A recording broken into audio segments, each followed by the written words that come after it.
Bonjour, plaisir d'accueillir sous l'autorité de Pierre Giorgini, le président recteur de cette université catholique de Lille, Michel Rocard, ancien Premier ministre qu'on ne présente plus et coprésident du Collégium international qui est une instance de réflexion qui depuis des années et des années tente de penser le présent et d'essayer d'éclairer l'avenir. Essayez.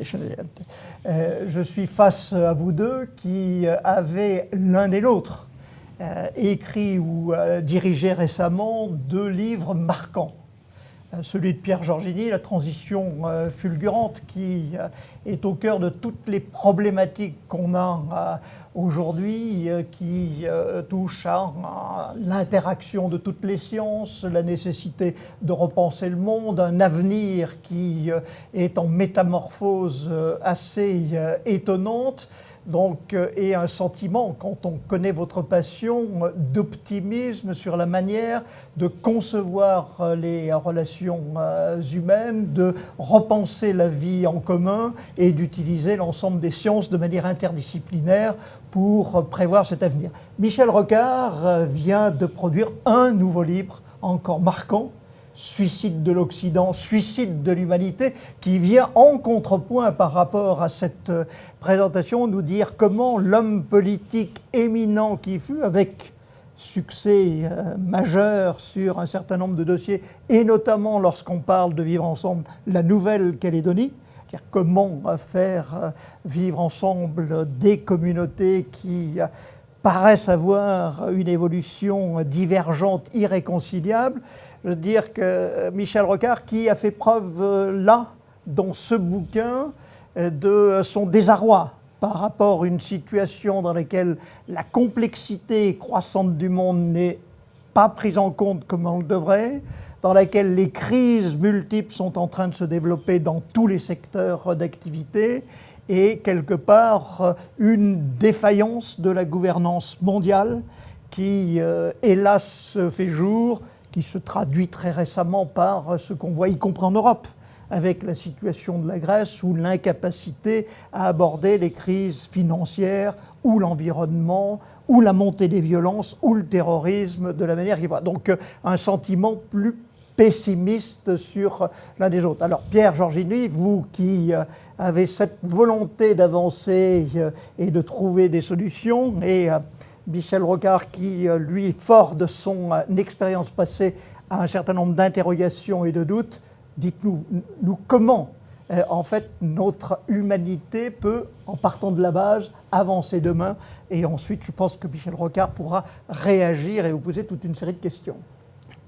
Oui, alors si j'avais la réponse à votre question, c'est-à-dire si je savais comment l'humanité pourrait avancer demain vers un monde meilleur, je peux vous dire que d'abord ça se saurait, et ensuite j'aurais un certain succès, bien évidemment. Non, franchement, on est, quand je parle de la communauté universitaire catholique de Lille et moi-même, bien plus modeste que cela. Simplement, peut-être pour ne pas être trop long et qu'après on puisse échanger, je pense qu'effectivement il faudrait être aveugle pour ne pas voir l'ensemble des problématiques, des problèmes qui se posent à notre monde, à notre humanité. Et on voit bien d'ailleurs que nous avons probablement, dans les sciences et technologies, mais pas que là, nous avons de quoi aujourd'hui détruire 30 fois notre planète. Il faudrait être aveugle pour ne pas le voir. Mais en même temps, nous avons dans ces mêmes évolutions probablement des opportunités immenses à essayer de construire, de reconstruire finalement un monde différent, mais qui pourrait peut-être, non pas aller vers un monde meilleur, mais en tous les cas nous permettre d'aller vers quelque chose de plus humain, de plus solidaire. Alors il ne suffit pas que de le vouloir, mais en tous les cas, ce que j'essaye de montrer dans ce livre, c'est qu'il y a aussi les opportunités. Et que notre problème de fond, c'est à la fois d'être conscient des risques qui sont considérables, qui sont aujourd'hui à nos portes, et en même temps, parce que nous sommes une université, parce que nous avons des jeunes dont on voit tous les jours à la fois la préoccupation, mais aussi l'enthousiasme, à la fois la peur, mais aussi l'espoir, au fond d'appliquer, nous sommes une université catholique, un principe chrétien qui dit dans les pires moments, l'espérance ne déçoit pas.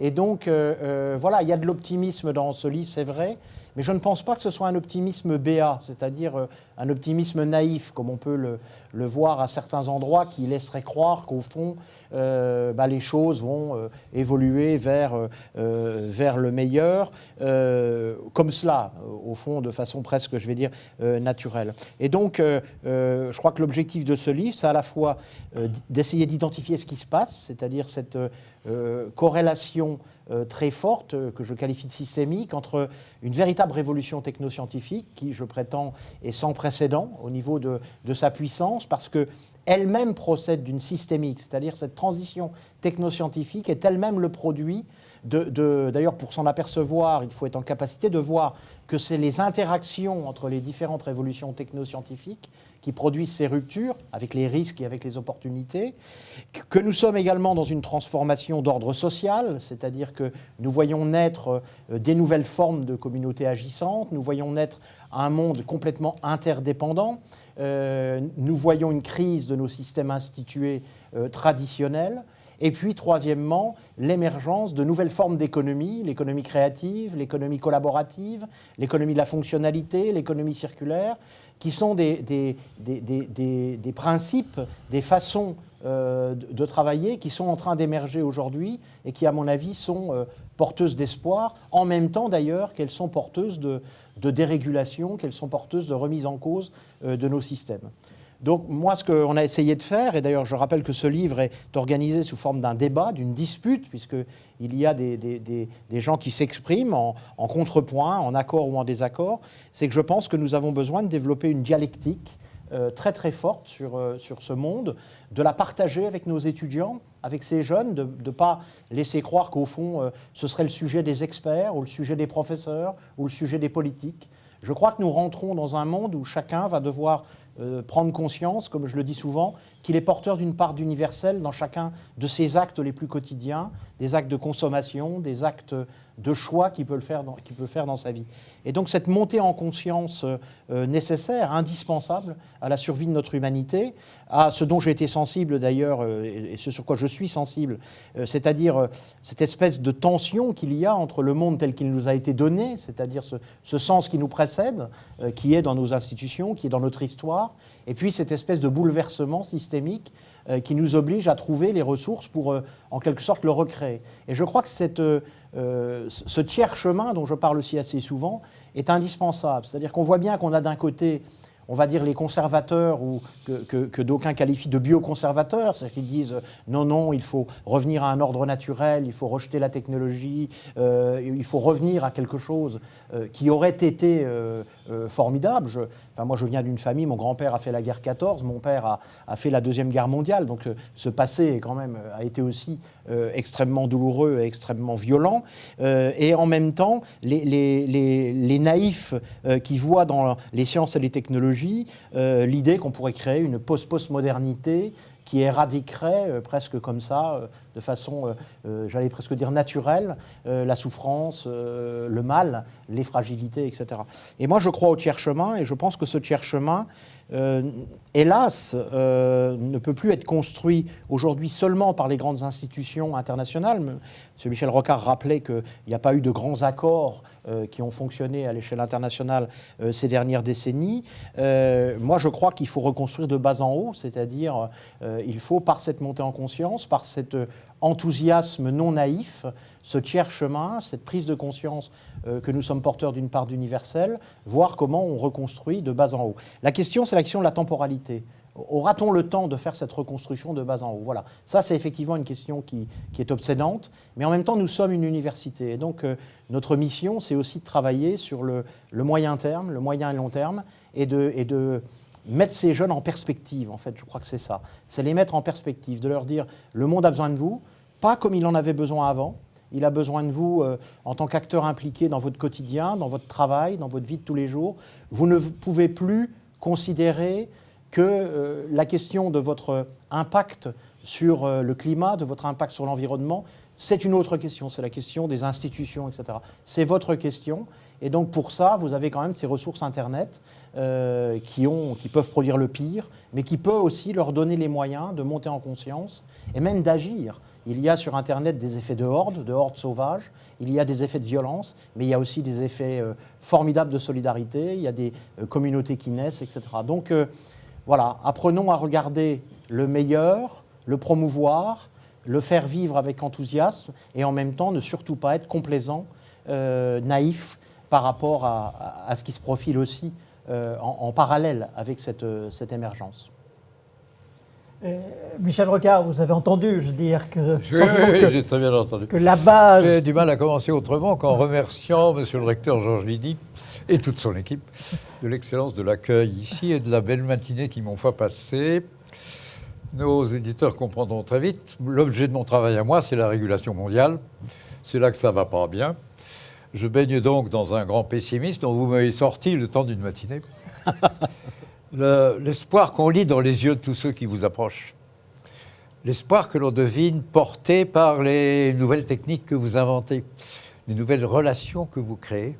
Tout ça est très porteur d'avenir et c'est un utile contrepoids au drame auquel j'essaye un peu de répondre. Il reste que j'ai quelques questions à poser.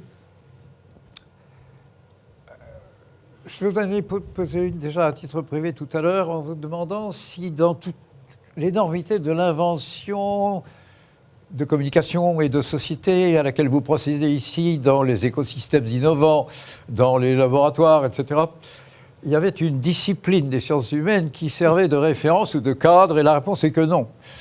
Vous êtes intuitif et interdisciplinaire par... De naissance. Oui, et par obligation pratique, au fond. Faute d'autre chose. Ce qui est déjà très rassurant. Reste que je continue à penser que nous vivons une phase très difficile de l'histoire de l'humanité parce que, comme je viens de le dire, Henry Kissinger, un grand esprit qui a dit il y a 2 ans, jamais au cours de l'histoire, et l'histoire, ça fait, on l'écrit à peu près sur 6000 ans tout de même, jamais au cours de l'histoire, aucune génération n'a eu affaire à autant de défis simultanés, différents et cumulatifs que la présente génération. Et c'est ça le drame. Nous ne savons pas quoi faire devant l'arrêt de la croissance dans le capitalisme. Nous ne savons pas non plus quoi faire devant le désordre financier qui fait des bulles, quelque chose. Les causes ne sont pas les mêmes, ça s'aggrave, c'est complètement interdépendant, les raisons sont différentes. Nous tombe là-dessus le réchauffement climatique, qui n'arrange rien, qui est une menace encore plus forte. Au milieu de tout ça, les systèmes mis en place par nos nations pour essayer de limiter les guerres, d'y mettre fin, d'y négocier des arrêts, ne marchent plus. Ce n'est pas seulement qu'aucun grand accord n'a fonctionné, comme vous dites, pendant le XXIe siècle, aucun n'a été signé. On n'en produit plus. La machine de la gouvernance mondiale est à l'arrêt. Et tout se détériore. Et dans ces affaires, je suis obligé d'admettre que les sciences ne se parlent pas entre elles. Bizarrement, des financiers ont prétendu créer une science financière qui voulait échapper à la science économique. La science économique elle-même est en grève de l'esprit. Elle nous a vendu des paradigmes faux, comme quoi le marché est auto-équilibrant. Le constat s'appelle la crise. Les chômeurs vous diront que ça ne marche pas tout seul. Comme quoi tout équilibre de marché est optimal, ce qui est aussi démontré négatif par les faits. Mais les détenteurs de ces savoirs-là sont toujours les protecteurs de savants qui fournissent leurs conseils à nos gouvernants comme à nos grandes banques. Ça continue. On n'a pas intégré le combat contre le réchauffement climatique, qui ne fait pas partie de tout ça, alors qu'il devrait en être. Et au milieu de tout ça, les conflits se multiplient parce que, quand il y a des conflits durs entre les hommes, le plus souvent, c'est qu'une règle de droit devient intolérable. Et la préservation du droit devient une obligation de maintenir des rapports de force conflictuels. Au milieu de tout ça, je suis obligé de dire, le politicien que je suis, quel est mon métier? C'est décider vite quand il y a le feu, sans avoir toute l'information nécessaire et sans prendre le temps d'en chercher de nouvelles. Et sans même avoir les outils intellectuels produits par la science qui répondent complètement. Or, il faut bien décider et trancher. Et donc, j'ai toujours envie de lancer un appel aux détenteurs de savoir sur la question, est-ce que vous pensez que le savoir de vos détenteurs suffit à lui-même pour régler votre part des problèmes mondiaux sans vous interconnecter avec les savoirs jointifs et produire un savoir de la vie en société qui traite aussi bien de la violence que de l'argent, que de la monnaie, que de la communication entre les hommes. Et c'est là que j'ai ce matin nourri un appétit considérable de nouvelles relations, mais que je suis obligé de vous demander de ne pas rester au local, n'évacuez pas le global. Un système financier, on en a besoin mondialement et pas en dessous, enfin avant d'en avoir besoin en dessous. La pollution et le réchauffement climatique et le gaz carbonique et les effets de serre n'ont pas de frontières nationales. Et les règles de la paix et de la guerre entre les grands peuples, ou même entre les petits, sont aussi mondiales. Et donc, il faut créer une demande d'interdisciplinarité du savoir, à ce niveau global aussi. Bien sûr, c'est difficile. Bien sûr, aucune université n'a cela en charge. Mais au nom du drame dans lequel les politiques d'aujourd'hui, qui n'ont perdu le pouvoir, le pouvoir est pris par les directeurs d'antenne du journal de 20 heures. N'importe quel dirigeant vous dira qu'une réforme peut passer si le journal de 20 heures donne son accord ou pas. Ou deuxièmement, la banque, qui a mis le monde en désordre, est assez puissante en général pour empêcher les gouvernements, à commencer par celui des États-Unis, de mettre en place des techniques de contrôle de la production de bulles suffisantes. Or, nous ne les avons pas. Dans ces conditions-là, je hurle à la demande de la recherche et au droit d'une pratique interventionniste, factuelle, partielle, mais il faut bien agir, y compris sur le plan parfois militaire. Le terrorisme, ça se combat. Tout à fait. Et ça fait partie de l'eau. Je vous vois sur local, global, sur les deux éléments, et il y a deux questions que Michel Rocard a posées par là même. C'est l'éternelle question, est-ce que le progrès scientifique est capable de résoudre tous les problèmes? Mais il vient de l'évoquer, alors que la puissance des ordinateurs n'a jamais été aussi forte, alors que les capacités de calcul sont démultipliées, alors qu'on invente à Dauphine des modèles de management de la sphère financière, on est dans une crise financière monumentale. De la même manière, il y a la deuxième question sur le local. Vous avez une initiative formidable qui est Humanicité, qui est essayer de recréer du savoir-vivre ensemble.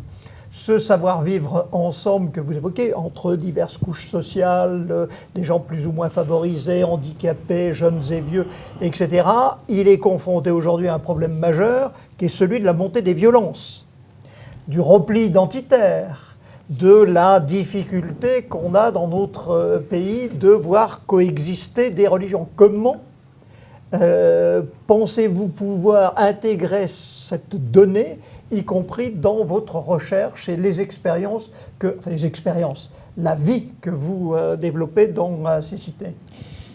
La question qui me semble majeure, et je vais faire un parallèle avec ce que j'ai vécu dans mon expérience d'entreprise, puisque je suis un homme d'entreprise, je ne suis pas un universitaire natif. J'ai connu une période d'entreprise où la question de la transformation était une question de transformation globale, c'est-à-dire c'était l'institution entreprise qui disait, compte tenu des contraintes qui s'imposent à nous, nous devons nous transformer. Et avec des plans de transformation qui étaient régulés, qui étaient planifiés du centre, avec un certain nombre de moyens de démultiplication, repérer les meilleures initiatives, les transposer, etc., etc. Ce que j'ai repéré, en tous les cas, moi, par les 20 ans, plus de 20 ans où j'ai travaillé dans la transformation des entreprises, c'est que les transformations qui marchent réellement dans la durée aujourd'hui, compte tenu de cette mise en réseau de plus en plus forte des acteurs, c'est celles qui fonctionnent dans ce qu'aucuns ont appelé la glocalisation, c'est-à-dire comment on fait émerger du local des initiatives et on ne fonctionne plus comme un manager, mais comme un grand reliant. Je crois que le politique de demain sera un grand reliant, c'est-à-dire quelqu'un qui saura repérer où sont les initiatives comme la nôtre, certes limitées, locales, mais quand je suis à Montréal et que je vois à Montréal des initiatives semblables, quand on remet le doctorat honoris causa au père Nébrès avec Meloto et la création de Gawad Galinga, on s'aperçoit qu'au fond, partout dans le monde, naissent des initiatives de mise en réseau, des initiatives transdisciplinaires, des initiatives, on va dire, de réinvention. Et je pense que la question qui se pose aujourd'hui, c'est est-ce qu'on est en capacité, est-ce que nos personnes qui pensent global, qui agissent globalement, sont capables d'agir global en pensant local, c'est-à-dire en inversant au fond un peu le paradigme, y compris en France surtout, notre paradigme républicain assez jacobin, d'être plutôt sur ce qui émerge, c'est-à-dire d'être à l'affût de ce qui émerge et au fond de reconstruire au travers de ce qui émerge dans le monde entier aujourd'hui. Je pense que ce que Anne-Sophie Novelle appelle la co-révolution est en marche partout, sans tomber non plus dans une naïveté en disant voilà, ça va être la co-révolution. Mais en tous les cas, il y a de plus en plus de gens qui décident, c'est la théorie de la résilience économique et des exposés de Patrick Vivray sur le sujet, il y a de plus en plus de gens qui font du local et à qui on pourrait dire mais ce que vous faites n'est que local. Sauf que si on travaille sur la reliance, sur la propagation, sur ces communautés qui se mettent à travailler ensemble, je crois qu'on a la force de faire bouger les choses et de reconstruire, je dirais, de bas en haut, de recréer en quelque sorte les conditions, mais pas dans une logique, c'est peut-être ce qui me différencie peut-être avec Anne-Sophie Novelle ou d'autres, pas dans une logique justement de la révolution, consisterait à dire tout ce qui naît de cela est bon, mais plutôt dans une logique de réarticulation, c'est-à-dire comment les grands systèmes institués, comment le marché peut avoir l'intelligence de dire je vais aller me réinventer en permanence, réinventer mes structures, réinventer mes procédures, en venant à la rencontre de ce qui émerge là. Vous parliez, je crois, dans une conversation à midi, d'initiatives que vous vouliez prendre au niveau de votre commune et de toute cette bureaucratie qui vous est tombée dessus. Peut-être qu'on pourrait réinventer l'État en lui donnant la possibilité de vous envoyer des grands reliants qui viendraient observer ce que vous voulez faire et vous accompagner, le faire connaître. Et là, on est sur un autre rôle de l'État, qui est un rôle de reliance et en même temps d'influence, qui pourrait dire, au nom de l'intérêt général, là, excusez-moi, je pense que vous devez faire autrement. Et le droit, au lieu de continuer à s'accumuler comme un réducteur d'initiative et comme un frein, au fond, face à la complexité, pourrait se reconstruire autour de quelques grands principes qui nous unissent dans un État, dans une Europe qui a ses valeurs, etc., des grands principes fondateurs de notre humanité, et peut-être lâcher un peu prise sur cette complexité du droit qui, au fond, freine un certain nombre de capacités à reconstruire ce monde de bas en haut. C'est ça l'espoir que je peux avoir. Et quand Melotto, même le père d'Hébresse, parle de tout ce avec quoi il a dû rompre, vous en parliez à propos de la Nouvelle-Calédonie, toutes ces initiatives de transformation locale, elles pourraient devenir le moteur de la transformation, en tous les cas probablement de notre pays, de l'Europe et peut-être du monde, à partir du moment où on arriverait à enclencher ce mécanisme de réinvention, c'est-à-dire comment nous allons nous réinventer dans ces initiatives locales pour les influencer, pour aussi appeler à leur conscience générale quand on pense que l'intérêt général est en cause. Le seul problème et l'argument où j'ai été touché par Michel Rocard tout à l'heure, c'est celui de la vitesse. C'est lorsque Michel Rocard a dit très bien, mais aura-t-on le temps?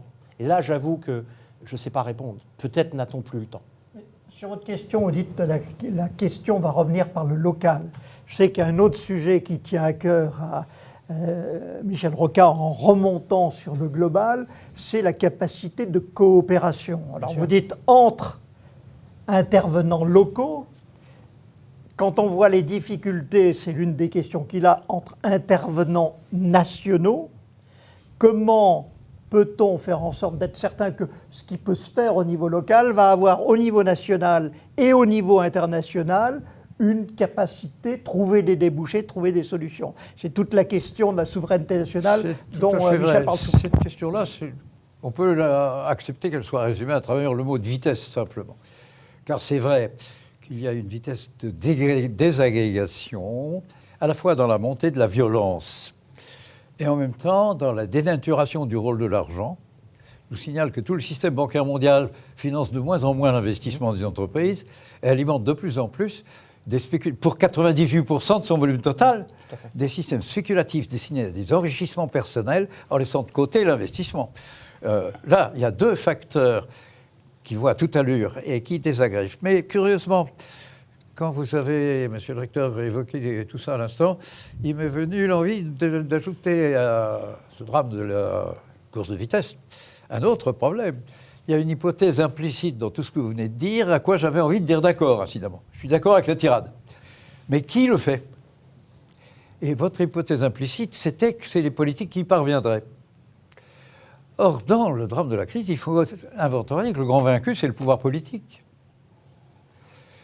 À partir du moment où une doctrine économique et financière s'effondre, et où l'économie moderne, qu'on appelle l'économie capitaliste, ne sait plus assurer la croissance ni le plein emploi chez elle, et où dans toute la population de la totalité des pays développés, vous avez un tiers en tout qui est soit chômeur, soit en situation de précarité, la confiance dans le politique disparaît.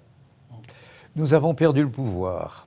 N'importe quel gouvernant de pays développé vous dira que toute réforme dont il rêve et qu'il a envie de faire ne peut passer que si les chefs d'antenne du magazine de 20h à la télévision sont d'accord ou pas. Le pouvoir de décision, il est passé là. Et par conséquent, il n'y a pas d'accord possible dès que les choses sont difficiles. Deuxièmement, le grand pouvoir coalisé des 28 banques systémiques qui dominent le monde et ils préservent leur rente et la zone de la spéculation d'argent et interdisent, ça vient de se produire sur les 10 dernières années, interdisent que l'on mette en place des mesures de contrôle suffisantes pour nous garantir contre l'extraordinaire menace de bulle que nous avons sur le dos et à laquelle Bernard vient de faire attention tout à l'heure. Je crois que la politique est vaincue, en plus, harcelés comme ils le sont, les politiques mal payés comme ils le sont quand on les veut. Et j'en connais, j'en suis, qui ont été honnêtes. Bon. Il faut s'occuper de soi-même et de sa réélection, c'est tout ce qui vous reste. Or, pour les médias, un homme politique qui travaille à son dossier, il ne travaille pas. Voir un homme politique au boulot, c'est le voir serrer la main. C'est le voir faire des prestations médiatiques. Samedi, dimanche, compris. Tous les responsables politiques sont crevés, fatigués et n'ont plus le temps de lire. Ne vous faites pas d'illusions, la partie intellectuelle, créatrice de ce dont nous avons besoin viendra d'ailleurs, et des autres du savoir. Vous êtes université, vous accompagnez un patronat. Le patronat industriel du monde, d'ailleurs, qui depuis très longtemps dit que l'État est trop, parce qu'il ne sait pas faire marcher l'économie et qu'il faudrait lui enlever bien des fonctions. Jamais le patronat n'a accepté de dire comment il les remplaçait. Ce remplacement doit être assumé. Moi, je veux bien que l'État en fasse moins. Mais si on n'a plus besoin de policiers, il faut peut-être d'une garde civile, enfin je ne sais quoi. Il faut en tout cas que les fonctions laissées en déshérence soient prises en charge. Ne croyez plus que le politique a une capacité d'invention harcelée, vaincu, battu, méprisé. On a toujours su que le politique avait représenté un danger d'arrogance. Et chez les rois de France, la reconnaissance de ça était l'existence de la fonction de bouffon du roi. Le bouffon du roi était en général très intelligent, accompagnait le roi partout et avait le droit, sans qu'on y touche, de dire son mot sur tout et n'importe quoi. Il n'y avait qu'une interdiction, le bouffon n'entrait pas à la cathédrale. Si maintenant la cathédrale, d'où sort l'onction de légitimité, c'est le magazine de 20h à la télévision, on met les guignols de l'info juste avant, de manière à ridiculiser le pouvoir de décision avant même qu'il ait parlé en appelant un acte collectif. C'est le signe le plus net et le plus clair. Alors, prenez ça en charge aussi dans votre reconstruction de savoir. Il y a une crise à laquelle les hommes de pensée ont charge de répondre largement autant que les pauvres politiques, les grands vaincus que nous sommes. Bien sûr. Alors, sur ce sujet, bien sûr, vous avez hautement raison. Simplement, le 20h, c'est peut-être le monde d'hier. Je ne sais pas ce que sera le 20h dans le monde de demain. Ce qui va prendre la place du 20h, est-ce qu'il sera meilleur ou pire? Ça veut dire l'information morcelée, l'information sur Internet, l'information co-élaborée à partir de photos d'iPhone, etc. Et je crois que l'enjeu, justement, je disais tout à l'heure, risque et opportunité, est-ce que notre boulot à nous, université, n'est pas justement, en travaillant comme on le fait dans nos laboratoires, dans nos nouvelles pédagogies, d'amener cette jeunesse que nous formons, non pas à la former simplement à être de bons ingénieurs ou à être de bons managers dans les entreprises, mais à être des personnes en capacité de réinterpeller et de recréer ces systèmes et d'en faire du meilleur plus que du pire, même s'il ne faut pas sombrer, comme je le disais, dans la naïveté. Nous aussi, voilà. Ça suppose une disponibilité à traiter le global par multiplicité d'accords et par une prise en charge du champ intellectuel. Oui, oui. Mais qui ne peut pas être, qui ne peut plus être, comme vous le disiez très justement, uniquement disciplinaire. Et c'est du coup ce que nous essayons de faire, Ça, de c'est créer fini. de l'interdisciplinarité face à ces difficultés. Lorsque nous mettons des étudiants en position de se saisir de problèmes, un problème par définition, il est multidisciplinaire, si c'est un problème réel. Et donc, Par définition, c'est optimiste, par définition. Enfin, par définition, au sens que si on veut l'appréhender dans sa globalité, on est obligé de faire appel à bien des disciplines. Vous parliez du droit, mais aussi la psychologie, mais aussi l'éthique, etc., etc. Donc c'est ce que nous, modestement, nous tentons de faire. Mais je pense que si toutes les universités et tous les hommes et femmes de progrès dans l'éducation, dans l'enseignement, finalement, avançaient dans ce sens, nous pourrions déjà conduire une transformation, peut-être d'inventer la suite du journal télévisé du 20h, et peut-être pourquoi pas, réinventer, enfin aider les politiques, très modestement, réinventer peut-être des nouvelles générations de politiques. Pour conclure, juste pour dire que la dichotomie de pessimisme et optimisme est essentielle et elle crée une question que je voulais poser plus tôt, elle a laissé sans réponse en conclusion. C'est que la grande question, c'est avec cette transition fulgurante, avec la vitesse de changement, on a l'impression que les dernières 20 années, 30 années, on vit plus de changements que le dernier millénaire. La grande question, elle est, est-ce que le monde vers lequel on va être en césure, en coupure, en discontinuité avec le monde avant? Les 6000 années qui vont changer d'une manière radicale, ça me fait penser à la disparition des dinosaures. Est-ce qu'on n'est pas, on n'est sûrement pas devant la fin du monde, mais il est certain, il est évident qu'on est à la fin d'un monde certain, autre, qui va changer tellement radicalement, on verra plus quel est le lien, et qu'il se peut que le lien, il ne sera pas. Et ça exige une nouvelle anthropologie, en tous les cas, en profondeur, qu'on ne va pas développer ici, mais ça reste une question suspendue. Si on peut redire un mot, et je laisserai le dernier mot à Monsieur le Premier ministre, mais je dirais, finalement, ça va vous paraître très naïf, mais ça dépend de qui? Ça dépend de nous. Donc, et je ne fais pas de l'hyperpuissance en disant ça. Ou de eux. Mais on fait partie de eux, nous. C'est là la question. Voilà. La question, Monsieur le Premier ministre, est-ce que tout l'ordre politique, économique, juridique, social et sociétal va être remis en cause par la technique? Et que peut-on faire par rapport à ça? Je ferai remarquer, Monsieur le Premier ministre, que dans votre livre, il y a un chapitre d'espoir. Quand vous parlez des communautés et de ce qui émerge, je sens un petit brin, je ne sais plus quel chapitre c'est, je sens un petit brin d'espoir dans ce qui est en train de presque construire. trop systématiquement. Il y a 2 ou 3 chapitres avec un peu de pistes d'espoir. Voilà. Un méthodologiquement et un autre substantiellement. Tout à C'est fait. Non, c'est vrai que la montée de l'économie sociale, la réparation de quelques grands systèmes, je pense au microcrédit, je pense au système laitier indien que personne ne connaît, qui est une merveille. Alors j'espère qu'il marche toujours. Moi, je l'ai découvert en 84, ça fait longtemps. Peut-être qu'il a été démoli par l'État local qui voulait le démolir parce qu'il était trop puissant. Tout ça sont des éléments de réponse, mais qui n'ont pas prise sur la globalité des agencements, et notamment sur la paix et la guerre, pour dire les choses très carrément. Mais ma principale inquiétude, elle est dans une bulle financière explosive, tout de même. Et là, il y a une urgence, et en plus, il y a un caractère pacifique du savoir. Le discours universitaire, même quand il s'interdisciplinarise et prend acte de ses faiblesses d'avant, reste poli, courtois, gentil.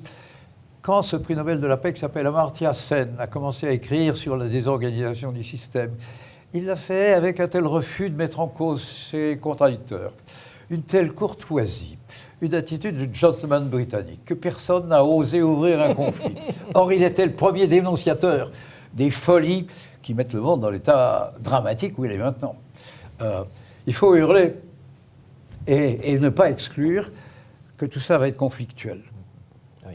Il faut assumer le fait que les risques dans lesquels la planète est placée maintenant portent une dimension conflictuelle terrible. Le politique hurle, vous préparez les étudiants. Voilà. Donc on finira Merci. sur ce mot d'optimisme.